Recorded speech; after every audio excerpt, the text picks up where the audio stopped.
guys, today we are going to watch the most historic blizzards in USA of all time. So we know that USA is a very big country and they face a lot of tornadoes, but blizzards are something storms of snow, you can say. Oh. Yeah, and that is very tough, I think so, because snow is something, it is very good for us tourists, but for the people living there for continuous days, it is very hard. I think these things happens often in Alaska side, because it is a very coldest region. No, I think so, also in the main USA also. Oh. Yeah, so let's watch this Video. Blizzards and winter storms in general are underrated. Tornadoes and hurricanes, they get all the attention, but massive winter storms, they can be just as dangerous and deadly, if not even more deadly than your more popular, more talked about natural disasters. Several blizzards and winter storms throughout the past few centuries have had crippling effects on large portions of the United States, stopping traffic, taking out electrical grids, shutting down cities in some cases for weeks. And we're going to be discussing some of the worst of these blizzards and winter storms. In fact, we'll be going over 10 significant winter weather events in today's video. Whoa. Keep in mind, it's not all about snow accumulation. I know people love to talk about 50 inches, 60, 80, 100 inches of snow, and we are going to talk about that. But we're also talking about events that featured frigid temperatures, high winds, whiteout conditions, and other wintry things. Anyway, let's get on to the first event on our list. Too cold is also number very 10. bad. The Groundhog Day. So 2011 was a terrible year for weather as it featured several deadly tornado outbreaks, including the April 27th super outbreak.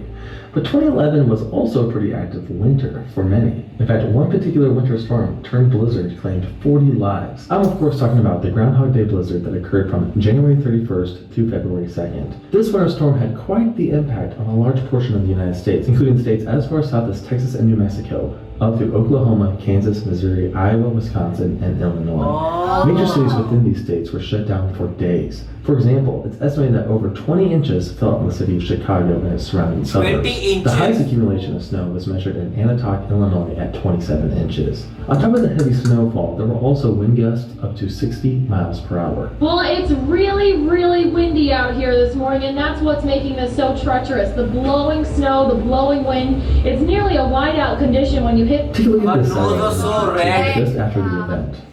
The Midwest is kind of looking like the planet of Hoth in this image. By the way, it wasn't just the Midwest that was affected. Portions of New England and Canada were also struck by this blizzard. Connecticut, for example, received 10 inches of snow. Ice accumulation was a major problem for the Northeast, especially in New York and Pennsylvania. Check out this satellite time-lapse of the storm tearing across the United States. Oh. So big. So scary. Definitely a major storm system. Most of the fatalities were the result of car accidents or heart attacks caused by shoveling snow, although there were a few cases of people who perished due to exposure and hypothermia. In the end, the 2011 Groundhog Day blizzard caused major problems from New Mexico all the way up to Nova Scotia, Canada, and it remains one of the worst winter storms in recent memory. Moving on to number 9. The Great Blizzard of 1996. Next up on the list is another, kind of recent Category 5 blizzard, and that is the Great Blizzard of 1996. This blizzard was caused by a nor'easter slamming into the eastern United States from January 6th through January 10th. Good evening, I'm Bill Futel. The snow has stopped falling, but it's going to be a very long time indeed before we can forget the power and the fury of the blizzard of 96. New York and New Jersey are still under states of emergency, and we have a lot of information to bring to you tonight. Now, if you live in New England or the East Coast, you've probably heard the term nor'easter. Many of us, including me, never heard that term growing up because, well, we didn't live in the Northeast. So what is a nor'easter, you might be wondering? Yeah. Well, a nor'easter is short for northeast. It's not called a nor'easter because they occur frequently in the northeast. The name actually comes from the wind direction. So during these events, the winds are actually coming from the northeast. These high winds are caused by an area of low pressure moving off the east coast. Now, some call nor'easters winter hurricanes because, well, they kind of look like hurricanes. And on rare occasions, they even form an eye. Here's a picture of a nor'easter off the coast of New York in 2018. Actually, You can definitely see the hurricane-like aspects of it. That's because both hurricanes and nor'easters are cyclones, which is a blanket term for numerous types of low-pressure systems. Anyway, the big picture is that they are both crazy weather events and they can be very dangerous and very deadly. The Great Blizzard of 1996, for example, caused a staggering 154 fatalities. The most heavily affected states were Virginia, West Virginia, New Jersey, Connecticut, Maryland, Rhode Island, and New York. The max snow accumulation was measured at 48 inches in West Virginia. Washington, D.C., Philadelphia, New York City, and Boston all saw up to 30 inches of snow, which essentially Whoa. paralyzed these cities. Most of the fatalities occurred in Virginia, Maryland, and Pennsylvania. A large amount of deaths came from heart attacks shoveling snow. So people don't really realize this, but if you're out there in the cold air and you're in a hurry, it's very and you're hard going work. to town shoveling snow, you can easily overexert yourself and suffer from a heart attack. So just be sure to be safe. Be sure to get your son to shovel the driveway. You don't need to be doing that. Go back inside. A very similar nor'easter Call for impacted the same machines. area in 2016. In fact, this is the last Category 5 blizzard as of the making of this video. Number 8. Blizzard of 78. Now, 1978 was a terrible year for winter weather. So was 1977 and so was 1979, but 1978 in particular was pretty bad because it features 2 entries on today's list. The first 1978 blizzard that we are discussing is the February 5th through 7th Where is Northeastern land? U.S. blizzard, Oh my God. aka the Blizzard of White. 78. Ice This Age. blizzard was caused by a nor'easter that impacted New England, most heavily impacting the states of Connecticut, Rhode Island, and Massachusetts. Peak snow accumulation was measured at 28 inches in several communities in Massachusetts, including a record 27 inches measured in the city of Boston. Wind gusts were as strong as 111 miles per Oh, they're hour, making doing it their one of the jobs. more powerful This is windstorm Pluto. blizzards on today's list. There's almost like a little blizzard hurricane. There was even an observed eye within the cyclone. See that little eye right there?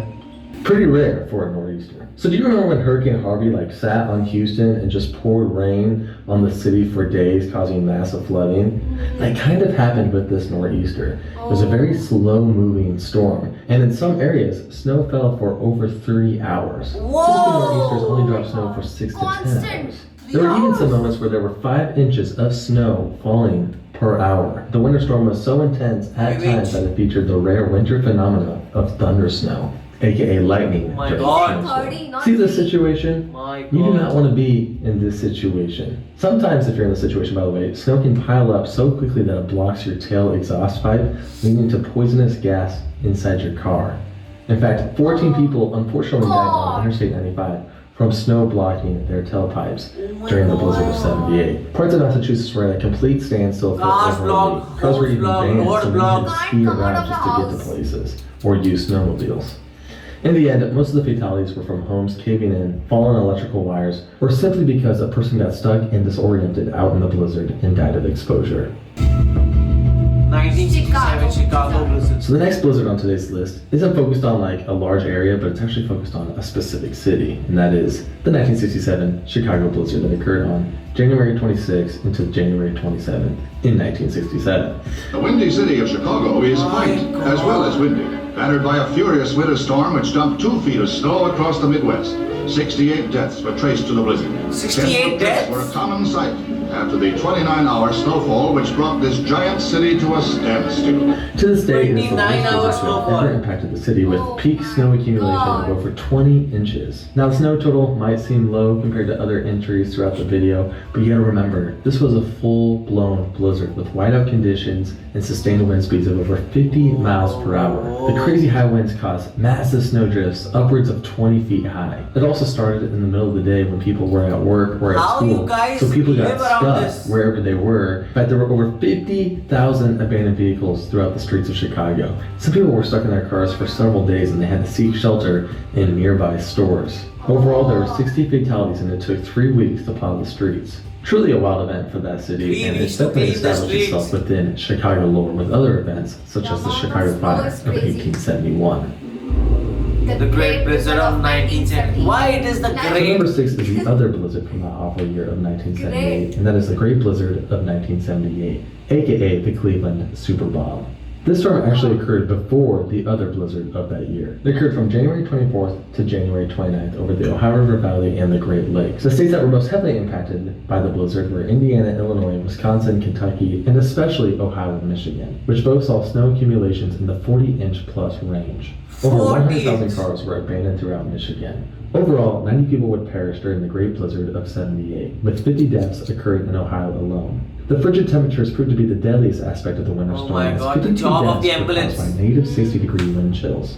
The remaining fatalities were caused by car accidents and again, heart attacks from shoveling snow. Now this particular blizzard might not seem as bad as some of the others on today's list, But by the numbers, it's actually one of the most powerful weather events to ever impact the United States, with barometric pressure readings as low as 956 millibars. In fact, this blizzard produced the second lowest atmospheric pressure ever recorded over the continuous United States for a non-tropical storm. And for that reason, it makes today's list. But now we move on to number 5. The Great Lakes Storm of 1913. Oh, Next up with that number 5 time is not the Great much Lakes Storm technology of also. 1913. To this day, this event is considered to be the worst natural disaster to ever impact the Great Lakes region, with an estimated death toll of over 250. The initial phases of the storm formed on November 6th and would last until November 10th. Essentially, this was like a mega winter hurricane blizzard on top of the Great Lakes. Just FYI, natural disasters and being on a boat on water, it's not a good scenario. You It's don't a want to do mega ship. During this event, a ton of boats were Mega out on ship. the lake because, they were doing trading and shipping and all that stuff that people do. And all of a sudden, out of nowhere, this winter storm hit, and there were whiteout conditions, snow squalls, super high winds, creating massive 35-foot waves. It was a recipe for disaster, and a disaster it was. This massive winter storm caused hundreds of shipwrecks. In fact, every single Great Lake reported to have at least one major shipwreck. There's an entire list of shipwrecks from this event on Wikipedia. The ships that saw the highest death toll were the Isaac M. Ships that Scott, totally Charles S. disappeared. Price, John A. McGean, and the SS Argus. The sinking of all these ships claimed 28 lives each. Some of these ships weren't even 28 discovered lives. until recently, and some haven't even been discovered to this day. Of course, it wasn't just the lake that saw terrible conditions. There was a lot of damage on land as well. The city of Cleveland, for example, received over 20 inches of snow, taking out all the power and paralyzing the city for Tiny over a mountains week. of The snow. Great Lakes Storm of 1913 is definitely one of the worst winter storms in recorded history. Worst.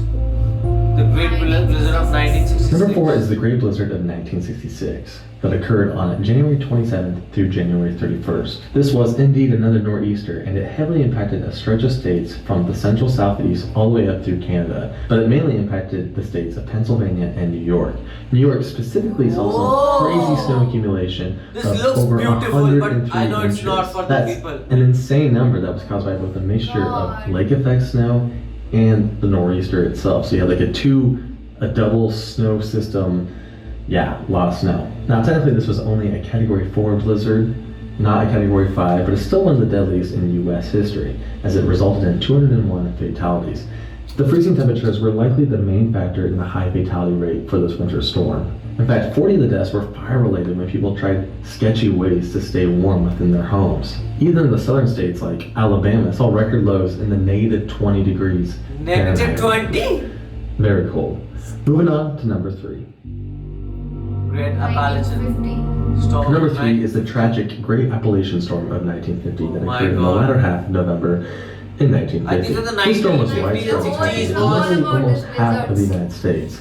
It impacted 22 states, and this was the very first storm to ever be called the Storm of the Century. Now, this wasn't just a blizzard, this was a whole system that impacted different states in different ways. The system initially formed off the coast of North Carolina and then traveled up through the Appalachians into the Ohio River Valley and then slowly dissipated over New England into Canada. On the eastern side of the Appalachians, there was heavy rain and extreme wind. In fact, there were some wind gusts that were measured over 160 miles per hour, which Whoa. that's insane. That's the blizzard too portion of the fast. storm mostly occurred on the western side of the Appalachians, in places like Ohio and West Virginia. Peak snow accumulation was measured in Pickens, West Virginia at 57 inches. Similar to the last entry on this list, one of the more significant aspects of this storm were the record low temperatures it brought to the southeast. Places like Jacksonville, Florida dropped to 20 degrees Fahrenheit, and temperatures in Birmingham dropped all the way down to 5 degrees Fahrenheit. Some have called the Great Appalachian Storm of 1950 the worst to have ever hit the Ohio and Tennessee valleys. It might not be the worst, that's debatable, but it's definitely up there. In the end, there were 383 This is not the fatalities, worst. making this winter There is storm more. one of the deadliest in recorded history. There were also major flooding problems that caused even more fatalities Oh, see after the all the snow water. melted. 1888. How have you recorded that? Number 2 on today's list is the Great Blizzard of 1888 that occurred from March 11th to March 15th. This blizzard featured peak snow accumulation of 58 inches. The event resulted in a staggering 400 fatalities. Similar to previous entries on the list, this blizzard mainly impacted the Northeast, including the states of New Jersey, New York, Massachusetts, Rhode Island, and Connecticut. People were stuck in their homes for weeks. Wow, And they there have were made a sustained bridge winds out of of that. 25 miles per hour, creating snow drifts so high that they would cover entire homes. There were even snow drifts that were over 50 feet tall. Like a 50 typical feet. two-story home is 25 feet. So can you imagine 50 feet? Oh. That's wild. It actually started off as a big rainstorm with temperatures around 30 to 40 degrees. However, as the system moved in, temperatures dropped to 8 degrees and the rain quickly turned into snow, and then snow fell for like the next 2 days. Pretty much everything, every community in the Northeast had to stop for days on end. There were no rail lines, the telegraph lines were down, communication was impossible, the New York Stock Exchange closed for 2 days, something that wouldn't occur until Hurricane Sandy in 2012. It was quite the event. A large portion of the death toll came again from ships and boats Thank God, off the no coast that were horses. caught off guard by the high waves and blizzard conditions, leading to them capsizing and eventually sinking. The Great Blizzard of 1888 remains, to this day, the deadliest winter storm in U.S. history. Number 1. The actual storm of the century. And finally, number 1 is the 1993 Number storm of the one. century. This was a massive winter storm system that heavily impacted essentially half of the United States, from Florida and the southeast to the Appalachian Mountains, up the east coast into New England and You portions cannot of even Canada. see anything. Lots of blowing and drifting still with that gusty wind. We're looking at moderate blowing snow, and the winds are really fierce out here. The wind chills are down. I am really cold out here. And you can see that this is actually one of the smaller drifts. Behind me, 7 and 8 foot drifts. To get an idea of the scale of this storm, take a look at this satellite imagery. Okay. This storm system is literally stretching from south of Mexico all the way up through Canada. Incredible. Peak snow accumulation occurred on Mount LeConte, Tennessee, with measurements up to 56 inches. This also had a low barometric pressure reading of 960 millibars, making it one of the more powerful systems on today's list. Overall, there were 318 fatalities, making it one of the deadliest, not only blizzard in the US, but weather events in general in recent memory. People were stranded in the Appalachians and needed to be rescued via helicopter. Roofs had caved in from the thick and heavy snow. On top of all the snow, there was frigid temperatures. Birmingham, Alabama got 13 inches of snow. Birmingham, Alabama, that's like the South, got 13 inches of snow, which would be crazy. I mean, that's like a bad snowstorm in Minneapolis. That's a crazy amount for Birmingham. So sure you know just how bad this storm is. While Kevin was outside watching the anemometer in the office here, we had a wind gust of 52 miles per hour. My There was God. even a mini tornado outbreak embedded 100 in miles, the 100 with kilometers at least per hour. 11 confirmed tornadoes, all of them touching down in the state of Florida. The strongest was an F2 that actually claimed 3 lives. Now, while F2 tornadoes are considered significant, it is rare for them to have that large of a death toll. There was also massive flooding and storm surge in Even Florida. flooding. Some areas on the coast were After under that. 12 feet of water.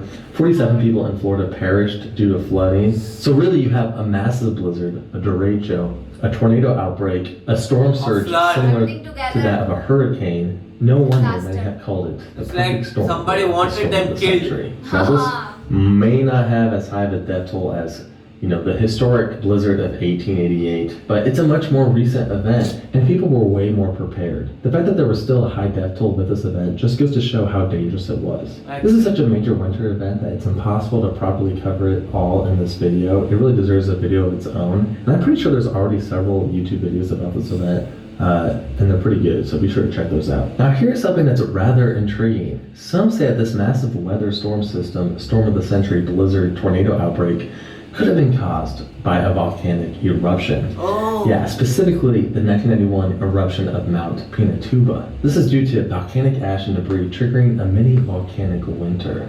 Now, of course, a volcano is definitely not the only factor. There are many factors here at play, but some meteorologists do claim it could have played a pretty big role. Definitely one of the most significant weather events in the past 100 years, one that many will remember for quite some time. Have you ever seen that Stephen King miniseries called Storm of the Century? Whenever I hear about the 1993 Storm of the Century, I always think about that. I have seen so many videos of people saying that, or also like the actual videos of how big the USA is, and we have seen that even many countries fit into USA and how big the USA is. But now seeing that this blizzard like covers half of the country, and like he says that just like that only, like half of the country and like 20-25 states. So it just shows how big the blizzard was and how big the whole weather was, because it was just devastating for everyone. Like even the last image when they showed, like it was from the New Mexico to up to the northern states of USA. So it just shows like if the whole country country was crippled. Normally what happens is, like, the storm is in one or two states and the other states can still function and they can help them. But if all one side is crippled, then how can you help? The whole video was terrifying. Like, imagine like you have to go outside even for the basic thing, for groceries or something, and then you have to clean up all the snow, and even you have to remove all the snow from your car, and then you have to start the car, then you just go bring something and you can't see the things. I mean, I can't imagine how people have survived at that time. Actually, so what do you guys think about this video? Do let us know in the comment section below. So do like, share and Subscribe. bye.